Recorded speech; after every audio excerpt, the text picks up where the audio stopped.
It's 95.5 KLOS, 955KLOS.com. Stu and my guests today are the rhythm, the power, the engine that drives Mr. Big. The important part. The important part, really. Billy Sheehan and Pat Torpe. All right, welcome, Stu. and thanks for coming down. Our pleasure. Thank our pleasure. You. It's Pat, great to be here. Am I saying it right? It's Torpe. Torpe. Not okay. I'm not French. No. So, we played in France recently. It was Torpe. It was Torpe there. Exactly.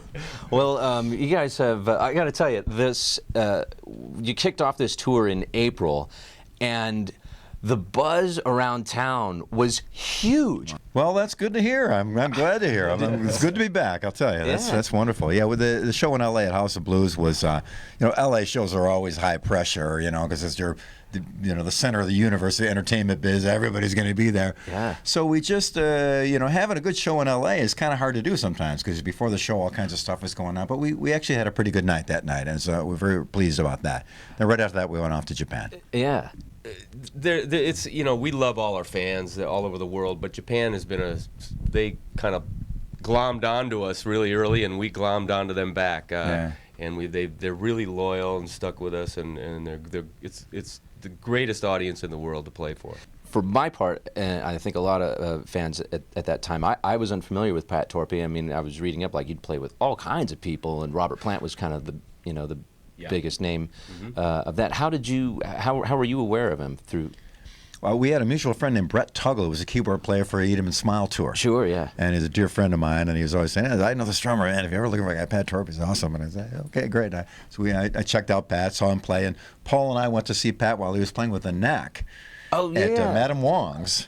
And we went in there, and it was funny because the waitress comes up to us, goes, you guys want to, I'll have a beer, Paul, what do you want? Okay, whatever. She goes, the Knack is playing tonight. I go, yeah, we came here to see him. She goes, yeah, check out the drummer, he's really great.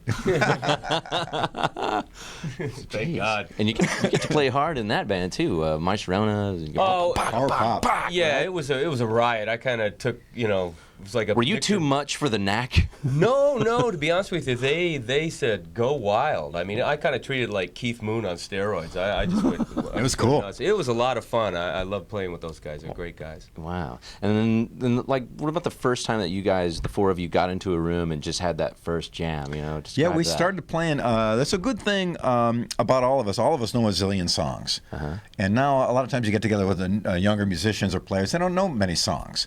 Where with us, we could probably sit down. We could probably come up with pretty easily 150 to 200 songs. I mean, we sit down. I swear to God, we know a zillion songs. So right away we start jamming on songs. Do some Robin Trower right away, and some the Outfield, which just is a joke. Jamming that, and some Chicago, and of course tons of Beatles, Stones, Hendrix, everything like that. So knowing those songs right away, we automatically had a common language. We are automatically communicate in that way, So sometimes none of us are really technical musician types, so we can't really speak in those terms. So we say it more like, it's more like an AC/DC thing, but make it a little Van Halen-ish, when we're writing. It's a language you learn to It's surprising for me to hear you say you're not technical musician types, because you guys are just so ridiculously talented. Well, it's very kind of you, but I wouldn't know how to write it down. Oh, yeah, we're all self-taught. We just listen to records and playing songs and playing in front of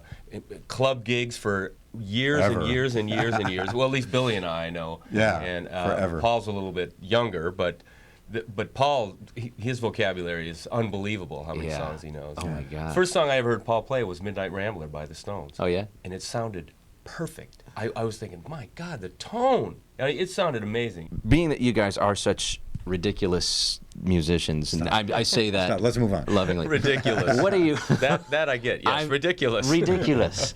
What are your thoughts about the way that music has evolved?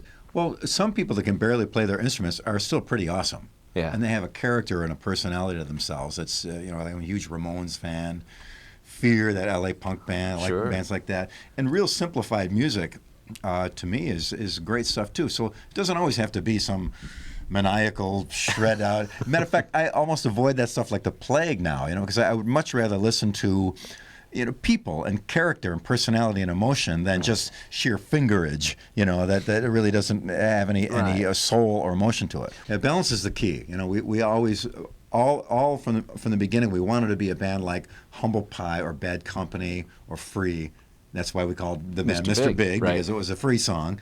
We really wanted to be like that. That was because that was the early '70s. It was a great time in music when bands were improvisational. It was still blues-based, but they still took off a little bit musically. Yeah. It was a great combination of several factors. And that's what we wanted really bad for the band. And hopefully, in some instances, I think we've touched upon it pretty effectively. I think so, too. Cool. All right. So you got shows come, a couple more for those of us who missed the House of Blues show. There's a second chance. Yes. Next week at the Canyon Club on July 31st. And on August the 4th at the Galaxy in Santa Ana. Cool. And it's actually really cool to get to see you guys in, mid to small, cozy, intimate environments. Yeah, I actually like playing clubs with people close up.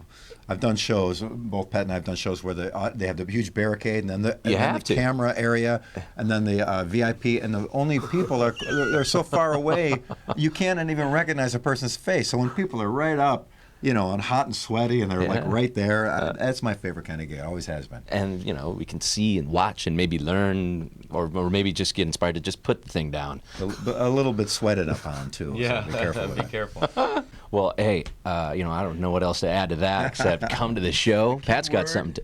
It's ridiculous. Ridiculous. That is that's very much up to interpretation. Could be the next album title. Ridiculous. Could be. I would be honored. All right. A little footnote. Yeah. Thanks to to Stu. All right. So, Mr. Big, once again, 7/31 at the Canyon Club and August 4 at the Galaxy. And thanks again for coming in, guys. Thanks for having us here. Excellent. 95.5 KLOS, 955KLOS.com. See ya. See ya.